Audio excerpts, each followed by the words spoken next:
तो दोस्तों एमसीयू की latest movie captain America brave new world release हो गई है, जहां सैम विल्सन अब स्टीव रॉजर्स की दी हुई शील्ड और जिम्मेदारी संभाल रहा है। इस फिल्म का पुरानी एमसीयू मूवीज और सीरीज के साथ बहुत अच्छा कनेक्शन है। इसके अलावा यहाँ कुछ नई चीजें भी जोड़ी गई है, जिसकी वजह से इसकी स्टोरी थोड़ी कॉम्प्लेक्स लेकिन काफी अच्छी है।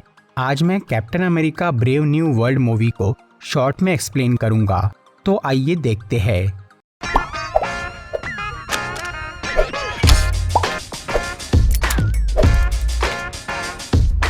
इस फिल्म की story falcon and the winter soldier के 3 साल बाद की है।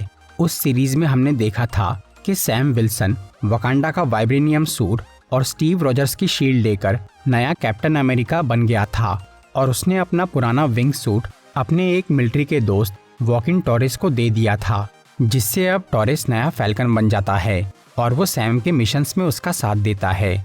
दूसरी तरफ थैडियस रॉस, जो कि पहले यूएस मिलिट्री में था और बाद में सेक्रेटरी ऑफ स्टेट बन गया था, अब वो अमेरिका का नया प्रेसिडेंट बन जाता है। इसी दौरान कई देशों को ये पता चलता है कि टियामट नाम का वो सेलेस्टियल, जिसे इटर्नल्स ने धरती से बाहर निकलने से पहले ही मार दिया था, उसकी बॉडी, जिसे अब सेलेस्टियल आइलैंड कहा जा रहा था, उसके अंदर एक बहुत ही खास मेटल एडामेंटियम मौजूद है। ये मेटल वाइब्रेनियम से भी ज़्यादा मजबूत और अनोखा था, जिसका कई तरह से इस्तेमाल किया जा सकता था। इसीलिए एडामेंटियम को हासिल करने के लिए सभी देश वाले पीछे पड़ जाते हैं। तब प्रेसिडेंट रॉस सभी देशों के साथ एक समझौता करने का सोचता है और वो साथ मिलकर उस मेटल की खुदाई और बंटवारा करने की बात करता है, जिसके लिए बाकी देश वाले मान जाते हैं।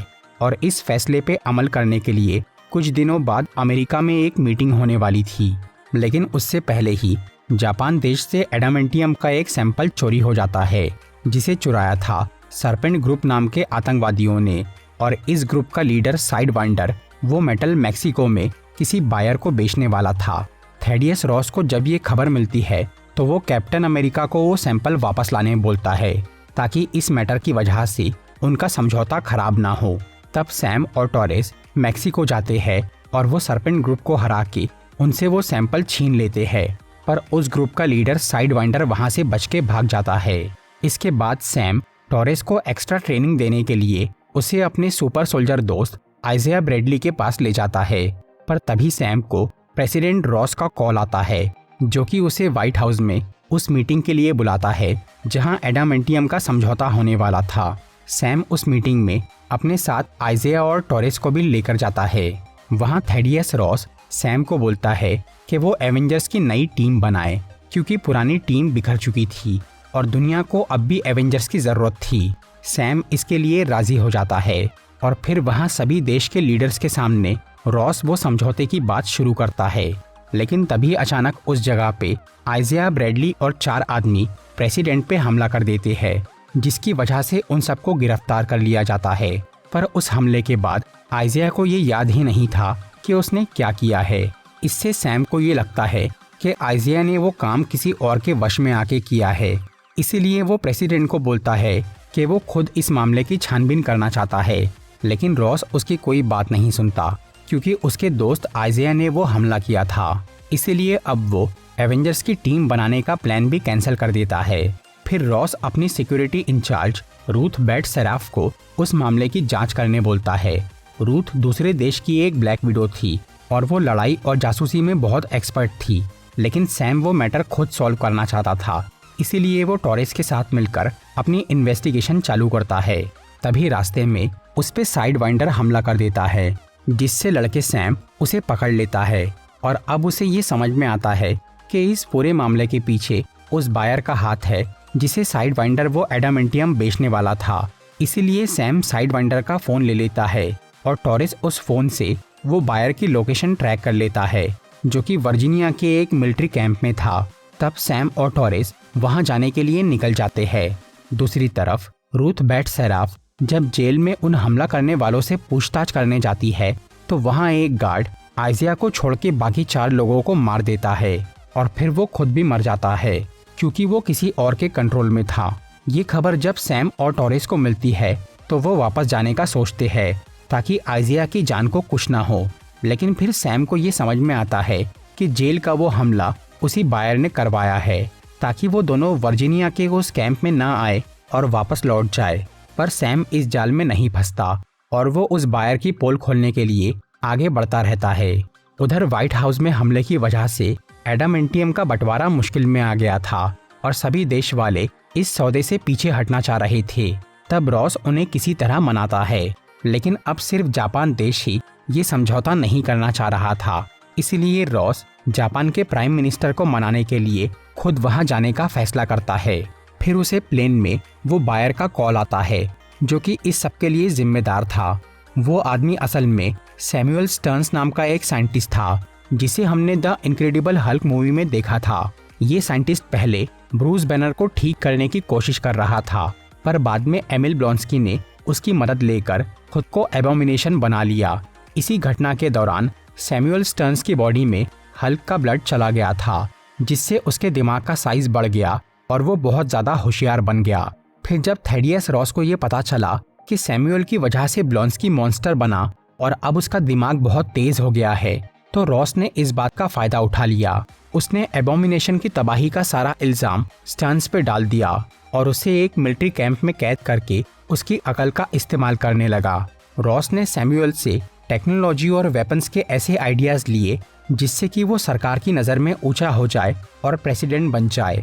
बदले में उसने स्टर्न्स से ये वादा किया कि अगर वो प्रेसिडेंट बन गया तो वो उसकी सज़ा माफ़ करके उसे आज़ाद कर देगा। इसी बीच रॉस को दिल की एक जानलेवा बीमारी हो गई जिसे कोई डॉक्टर समझ नहीं पाया सिवाय सैमुअल स्टर्न्स के। उसके इलाज के लिए सैमुअल ने एक दवाई बनाई जिसे हर रोज़ खाना ज़रूरी था। फिर जब थेडियस रॉस अमेरिका का प्रेसिडेंट बन गया तो स्टर्न्स ने उससे अपनी आज़ादी मांगी, लेकिन रॉस ने उसे छोड़ा नहीं क्योंकि उसे ये डर था कि अगर सैमुअल कहीं चला गया तो उसे अपनी दवाई नहीं मिल पाएगी। इसीलिए रॉस ने कोई बहाना बना के उसे वहीं कैद रखा। पर अब स्टर्न्स ये समझ गया था कि रॉस उसे धोखा दे रहा है, इसीलिए उसने उससे बदला लेने का सोच लिया। और क्योंकि रॉस को अपनी इज्जत सबसे प्यारी थी, इसीलिए सैमुअल ने उसे बदनाम करने की कसम खा ली, जिसके लिए उसने दो काम किए। एक तो वो रॉस की दवाई में मिलावट करने लगा और उसने एडामेंटियम के वो समझौते को बर्बाद करना चालू कर दिया जो कि रॉस के लिए बहुत इम्पोर्टेंट था। इसीलिए सैमुअल ने पहले जापान से एडामेंटियम चोरी करवाया और बाद में व्हाइट हाउस पे हमला। और अब स्टर्न्स ने वो मिलिट्री कैंप जहां वो कैद था वहां के सभी गार्ड्स को अपने वश में कर लिया और वो आज़ाद हो गया। ये बात जब रॉस को पता चलती है तो वो काफ़ी घबरा जाता है और वो रूथ को उस कैंप में भेजता है। इसके बाद रॉस जापान जाता है और वहाँ के प्राइम मिनिस्टर को दोबारा उस समझौते के लिए मनाने की कोशिश करता है, लेकिन वो प्राइम मिनिस्टर उसे बोलता है कि अब उन्हें ये पता चल चुका है कि वो एडामेंटियम अमेरिका ने ही चोरी करवाया था, जिसे बाद में वापस लौटाकर उन्होंने जापान को बेवकूफ़ बनाया। असल में सैमुअल स्टर्न्स ने जापान को अमेरिका के खिलाफ चोरी के झूठे सबूत भेज दिए थे ताकि दोनों देशों में दुश्मनी हो जाए। दूसरी तरफ सैम और टॉरेस वो कैंप में पहुंच जाते हैं। वहां उन्हें स्टर्न्स की लैब से ये पता चलता है कि उसने माइंड कंट्रोल की एक टेक्निक बनाई है जिससे वो किसी की भी मोबाइल स्क्रीन में लाइट चमकाकर और उन्हें एक म्यूजिक सुनाकर अपने वश में कर सकता है। इसी से उसने आइजिया और बाकी सबको कंट्रोल किया था। इसके अलावा सैम को उस लैब में थेडियस रॉस की ब्लड रिपोर्ट और दवाई मिलती है जिसे वो टेस्ट करने के लिए अपने पास रख लेता है। फिर वहाँ स्टर्न्स आता है जो कि सैम और टॉरेस को बताता है कि कैसे रॉस ने उसका इस्तेमाल किया, इसीलिए अब वो उसे बर्बाद करना चाहता है क्योंकि रॉस बहुत बुरा आदमी है। पर सैम उसे बोलता है कि इस चक्कर में कई मासूम लोग पिस रहे हैं, इसीलिए वो उसे ऐसा नहीं करने देगा। तब सैमुअल उस कैंप के गार्ड से सैम और टॉरेस पे हमला करवा देता है और वो खुद वहाँ से भाग जाता है। फिर वहाँ पे रूथ आ जाती है जो कि उन गार्ड से लड़ने में सैम और टॉरेस की मदद करती है। इसके बाद वो तीनों एक मिलिट्री बेस पे जाते हैं जहाँ साइड वाइंडर कैद था। वहाँ सैम को साइड वाइंडर ये बताता है कि स्टर्न्स का प्लान क्या है। वो असल में जापान और अमेरिका की लड़ाई करवाना चाहता था, जिसके लिए उसने एडामेंटियम की चोरी करवाई और उसका इल्ज़ाम रॉस पे डाला। इसकी वजह से जापान ने वो समझौता तोड़ दिया और अब वो लोग सेलेस्टियल आइलैंड पे कब्जा करने वाले थे। सैमुअल को अपने दिमाग की वजह से ये मालूम था कि अगर जापान उस आइलैंड पे कब्जा करने जाएगा तो थेडियस रॉस भी वैसा ही करेगा और उससे दोनों देशों में जंग शुरू हो जाएंगी। सैम को जब ये पता चलता है तो वो रॉस से मिलने जाता है। उधर जापान वाले सेलेस्टियल आइलैंड पे कब्जा करने के लिए अपने प्लेन और शिप्स लेकर समुद्र में पहुंच गए थे, इसलिए रॉस भी यूएस आर्मी के साथ वहां चला जाता है। तब सैम वहां पहुंच के उससे बात करता है और वो हमला रोकने के लिए बोलता है, जिसके लिए रॉस मान जाता है। लेकिन तभी अचानक 2 अमेरिकन पायलट जापान के जहाज़ों पे हमला कर देते हैं, क्योंकि सैमुअल ने उन पायलट्स का माइंड कंट्रोल कर लिया था, इसीलिए वो किसी की बात नहीं मान रहे थे। ये देखकर जापान को लगता है कि अमेरिका उनसे लड़ना चाह रहा है, इसीलिए वो भी अपने फाइटर प्लेन्स भेज देते हैं। इसकी वजह से प्रेसिडेंट रॉस को बहुत टेंशन हो जाता है और उसकी तबीयत बिगड़ने लगती है, क्योंकि सैमुअल ने उसकी दवाई में गैमा रेडिएशन मिक्स किया था। असल में स्टर्न्स को दोनों देशों की लड़ाई से कोई मतलब नहीं था, वो बस किसी तरह से रॉस का गुस्सा या टेंशन बढ़ाना चाहता था, ताकि वो उस दवाई के रेडिएशन से एक मॉन्स्टर बन जाए। लेकिन जापान और अमेरिका की जंग शुरू होने से पहले ही सैम और टॉरेस अपने अपने सूट पहन के वहां चले जाते हैं और उन माइंड कंट्रोल पायलट्स को रोक के दोनों देशों के मिसाइल्स नाकाम कर देते हैं। पर एक मिसाइल के फटने से टॉरेस बुरी तरह जख्मी हो जाता है और उसे हॉस्पिटल में ले जाया जाता है, जहां सैम को टॉरेस की हालत देखकर बहुत बुरा लग रहा था। तब वहां बकी बार्न्स आता है और वो सैम का हौसला बढ़ाता है। दूसरी तरफ अमेरिका और जापान का झगड़ा सुलझ गया था, इसीलिए रॉस की तबीयत ठीक हो जाती है और वो फिर से सभी देशों को मना के उन्हें वो समझौते के लिए तैयार कर लेता है। इसकी वजह से सैमुअल स्टर्न्स को बहुत गुस्सा आता है कि कैप्टन अमेरिका ने उसका प्लान चौपट कर दिया और अब सैमुअल किसी का माइंड भी कंट्रोल नहीं कर पा रहा था, क्योंकि सैम और टॉरेस ने उसका वो माइंड कंट्रोल वाला प्रोग्राम बंद कर दिया था। रॉस को बदनाम करने के स्टर्न्स के सारे आइडिया फेल हो गए थे, इसलिए अब वो एक आखिरी चाल चलता है। वो सैम के पास जाकर खुद को सरेंडर करता है और उसे बताता है कि उसने रॉस की दवाई में कुछ ऐसा मिलाया है जिससे वो एक राक्षस बन जाएगा। उस वक्त प्रेसिडेंट रॉस व्हाइट हाउस में एक प्रेस कॉन्फ्रेंस अटेंड कर रहा था, इसलिए सैम अपना सूट पहन के वहां चला जाता है। फिर जब सैमुअल को पुलिस गिरफ्तार करती है तो वो उन्हें ये बता देता है कि रॉस ने कैसे उसका इस्तेमाल किया और वो प्रेसिडेंट बना। ये खबर तुरंत न्यूज़ में फैल जाती है और व्हाइट हाउस की प्रेस कॉन्फ्रेंस तक पहुंच जाती है, जिससे सब लोग रॉस से सवाल करते हैं और ये देखकर उसका टेंशन बहुत बढ़ जाता है। तब वो एक बड़ा सा मॉन्स्टर यानी रेड हल्क बन जाता है और व्हाइट हाउस में तबाही मचाने लगता है। तभी कैप्टन वहां पहुंच जाता है और उसे रोकने की कोशिश करता है, पर वो रेड हल्क की ताकत का मुकाबला नहीं कर पाता। इसीलिए सैम उसे व्हाइट हाउस से निकाल के अपने पीछे चेरी ब्लॉसम ट्री के एक मैदान में ले जाता है, जहां रॉस पहले अपनी बेटी को घुमाने लाता था। यहाँ सैम उसे इमोशनल करके शांत करने की कोशिश करता है, पर हल्क उसकी बात नहीं सुनता और वो लगातार उस पर हमला करता है। तब सैम उसे अपने वाइब्रेनियम सूट से थोड़ा घायल कर देता है, लेकिन फिर रॉस उसका वो सूट तोड़ देता है। आखिर में सैम अपने सूट की बची हुई एनर्जी से एक जोरदार धमाका करता है, जिससे वो दोनों ही काफी कमजोर हो जाते हैं। तब सैम उसे फिर से समझाता है और अब रॉस उसकी बातों से और वो जगह देखकर शांत हो जाता है। इससे वो वापस इंसान बन जाता है। फिर उसे हॉस्पिटल ले जाया जाता है और क्योंकि अब सैमुअल स्टर्न्स ने अपना गुनाह कबूल कर लिया था, इसीलिए आइजिया ब्रैडली को जेल से निकाल दिया जाता है। इसके बाद थेडियस रॉस खुद अपनी प्रेसिडेंट की पोस्ट छोड़ के राफ्ट नाम की एक हाई सिक्योरिटी जेल में चला जाता है, ताकि वो मॉन्स्टर बन के किसी को परेशान ना करे।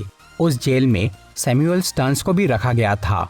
दूसरी तरफ बाकी देश वाले अब एडामेंटियम के बंटवारे के लिए राजी हो गए थे और उस मेटल को अच्छे कामों के लिए इस्तेमाल किया जाने वाला था। बाद में सैम राफ्ट प्रिजन में जाकर थेडियस रॉस से मिलता है और वो अपने साथ उसकी बेटी बेटी रॉस को भी वहां ले जाता है, जो कि अब अपने पिता की गलतियां माफ कर देती है। फिर सैम हॉस्पिटल में जाता है, जहां अब टॉरेस थोड़ा ठीक हो गया था। सैम यहां एवेंजर्स की टीम बनाने की बात करता है, जिसमें टॉरेस भी शामिल होना चाहता था। मूवी के पोस्ट क्रेडिट सीन में सैम राफ्ट जेल में जाकर सैमुअल स्टर्न्स से मिलता है, जो कि उसे बोलता है कि उसने फिलहाल तो दुनिया को बचा लिया, लेकिन खतरा अभी टला नहीं है। सैमुअल ने अपने दिमाग से ये जान लिया था कि धरती पे अब दूसरी दुनिया और ब्रह्मांड के लोग हमला करने वाले हैं, जिन्हें हराना सभी सुपर हीरोज के लिए बहुत मुश्किल है। यहाँ बात हो रही है एवेंजर्स डूम्सडे और सीक्रेट वॉर्स के बारे में, जिसमें मल्टीवर्स की जंग होंगी। तो दोस्तों, ये थी captain America brave new world की एक्सप्लेनेशन। अगर आपको ये वीडियो अच्छी लगी हो तो इसे लाइक और शेयर ज़रूर करिए और ऐसी ही इंटरेस्टिंग वीडियोस देखने के लिए सब्सक्राइब कीजिए हमारा चैनल और इस बेल आइकन को दबाइए ताकि आपको हमारी वीडियोस सही टाइम पर मिल सके। I'm walking alone, the streets are empty. The only thing I can see is my own silhouette. I'm getting stronger, step by step. The clock is ticking, but there's no time for me.